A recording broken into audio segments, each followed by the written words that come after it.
அரசு பஸ்ஸை டிராக்டரில் கட்டி இழுத்து வந்த வீடியோ சமூக வலைதளங்களில் வைரலாகி பெரும் பரபரப்பை ஏற்படுத்தியுள்ளது. வேடசந்தூர் அரசு போக்குவரத்து பணிமனையில் இருந்து எரியோடு அருகே உள்ள அச்சனம்பட்டிக்கு அரசு பஸ் சென்று வருகிறது. இந்த பஸ் நேற்று இரவு பயணிகளை ஏற்றிக்கொண்டு வந்தபொழுது பழுதாகி நின்று விட்டது.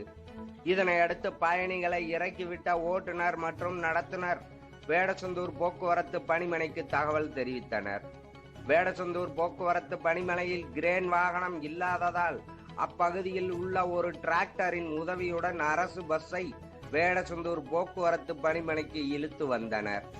டிராக்டர் அரசு பஸ்ஸை இழுத்து வந்த காட்சிகளை வேடசந்தூர் ஆத்துமேட்டில் நின்று இருந்த பொதுமக்கள் அதிர்ச்சியுடனும் ஆச்சரியத்துடனும் பார்த்தனர்.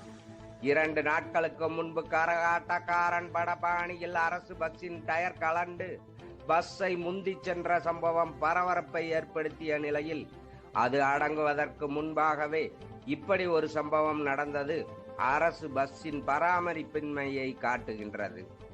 அரசு பஸ்ஸை டிராக்டரில் இழுத்து வந்த வீடியோ தற்பொழுது வேடசந்தூர் பகுதியில் வைரலாகி வருகின்றது.